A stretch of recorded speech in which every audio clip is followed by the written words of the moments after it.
বৃহত্তৰ ফটাশিল আমবাৰী স্বৰ্ণ শাখা সাহিত্য সভাৰ দ্বিতীয় দ্বিবাৰ্ষিক অধিৱেশন সমাপ্ত। আজি 16/2/2025 তাৰিখ দেওবাৰে ৰাতিপুৱা 9 বজাৰ পৰা দিনজোৰা কাৰ্যসূচীৰে ধীৰেনপাৰাস্থিত ইটানগৰ মহিলা সমিতিৰ গৃহ প্ৰাংগণত বৃহত্তৰ ফটাশিল আমবাৰী স্বৰ্ণ শাখা সাহিত্য সভাৰ দ্বিতীয় দ্বিবাৰ্ষিক অধিৱেশনখন অনুষ্ঠিত কৰা হয়। কাৰ্যসূচী অনুসৰি সভাৰ দ্বাৰ মুকলি কৰে অৱসৰপ্ৰাপ্ত অধ্যাপক ডক্টৰ ডিজেন দাসে। ইয়াৰ পিছতে বৃহত্তৰ ফটাশিল আমবাৰী স্বৰ্ণ শাখা সাহিত্য সভাৰ সভাপতি দ্বিজেন্দ্ৰ নাথ শৰ্মাই পতাকা উত্তোলন কৰি সভাৰ কাৰ্যসূচীৰ শুভাৰম্ভ কৰে। সভাখনত স্মৃতি তৰ্পণ কৰে উপসভাপতি নিৰদা দেৱীয়ে। আনহাতে প্ৰয়াত সদস্যসকলক শ্ৰদ্ধাঞ্জলি অৰ্পণ কৰে প্ৰাক্তন সভাপতি মৌৰাম দাসে। সভাখনৰ মঞ্চ উদ্বোধন কৰে প্ৰাক্তন সম্পাদক হীৰেন চন্দ্ৰ মেধিয়ে। দিনৰ 11 বজাৰ পৰা আৰম্ভ হোৱা মুকলি সভাখনত সভাপতিত্ব কৰে শাখাৰ সভাপতি দ্বিজেন্দ্ৰ নাথ শৰ্মাই। সভাৰ উদ্দেশ্যে ব্যাখ্যা কৰে সম্পাদক সুভাষু মৰলে আৰু মঞ্চ আসন গ্ৰহণ কৰে কামৰূপ জিলাৰ জিলা সাহিত্য সভাৰ নৱনিৰ্বাচিত সভাপতি শ্ৰীযুত প্ৰফুল্ল বৰ্মন, প্ৰাক্তন জিলা উপায়ুক্ত শ্ৰীযুত থানেশ্বৰ মালাকৰ, কামৰূপ মহানগৰ জিলা সাহিত্য সভাৰ সাংগঠনিক সম্পাদক ধনজিৎ তালুকদাৰে।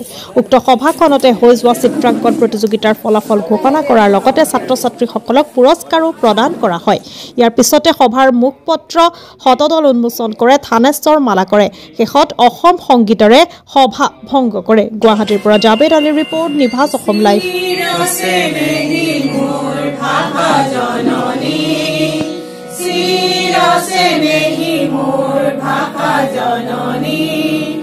ধন্যে পুণ্যে ঋত পাবনি আই ধন্যে পুণ্যে ঋত পাবনি শিৰছে নেহি মোৰ ভাষা জননী প্ৰকৃতি পৰশে ৰখে অমল কমল সংসাৰী জলে ঢালে পৰিমল কোমল সপাৰ কলি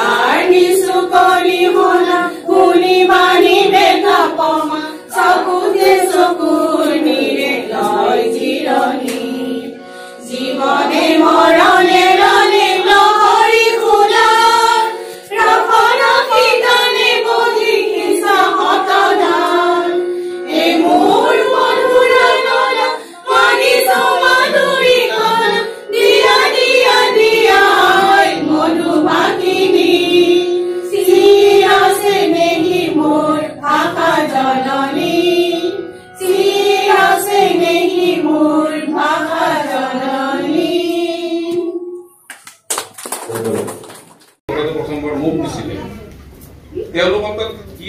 মংগলচন্দ্ৰী ব্ৰহ্মণ যিসকল নন বড়ো তেওঁলোকে বড়ো ভাষা শিকিব। কাৰণ BTCতে বড়ো ভাষা কম্পালচৰি। যদি BTLত চাকৰি পাব লাগে তেতিয়াহ'লে আপুনি বড়ো ভাষাটো জানিব লাগিব।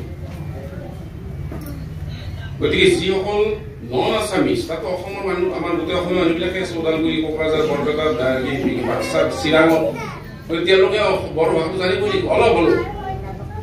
এটলিষ্ট বৌজাম থং খুলুমবাই এই 2-4টা আংনি মুংনি মুছলি মোৰ নাম মুং এই ধৰণৰ ক'ব পাৰিব লাগিব। গতিকে আমি সেই কেন্দ্ৰটোৰ দ্বাৰাই বড়ো ভাষা শিকাওঁ আৰু যিসকল বড়োৱে অসমীয়া ভাষা শিকিব খোজে বা নন আছামিছে যদি অসমীয়া শিকিব খোজে তেতিয়া তাক অসমীয়া শিকা হয়। তাৰ ৰিটায়াৰ্ড দুজন higher secondary professor principal subject teacher তেওঁলোকে অসমীয়া শিকাইছে। আৰু অসম সাহিত্য সভাই সেইটো পাছ কৰা বুলি এখন চাৰ্টিফিকেট দিয়ে and that is a recognise certificate for BTR and convention.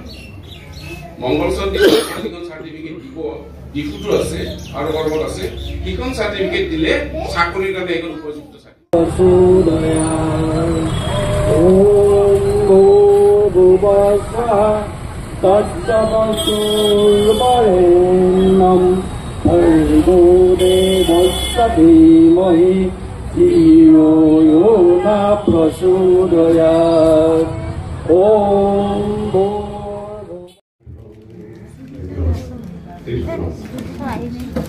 আজি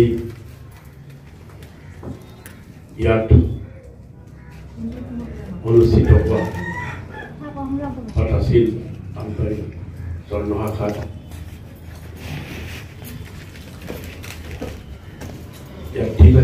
অধিৱেশনত সভাপতিত্ব কৰা তথা এই শাখাৰ সভাপতি মাননীয় শ্ৰী শৰ্মা ডাঙৰীয়া, উপসভাপতি নিৰলা দেৱী মহোদয়া, সম্পাদক মৰম ডাঙৰীয়া আৰু সন্মানীয় সদস্যসকল, আমাৰ মাজত মঞ্চত উপবিষ্ট কামৰূপ মহানগৰ জিলা সাহিত্য সভাৰ সাংগঠনিক সম্পাদক ৰঞ্জিত তালুকদাৰ মহোদয়, মোৰ সন্মুখত উপবিষ্ট মই দুগৰাকীকৈ ভালকৈ চিনিব আমাৰ হিৰেণ মেৰি ডাঙৰীয়া আৰু অতিকৈ জ্যেষ্ঠ মোৰ সন্মানীয় মৌৰাম দাস ডাঙৰীয়া, বাকীসকল আমাৰ পূজনীয় সকলোকে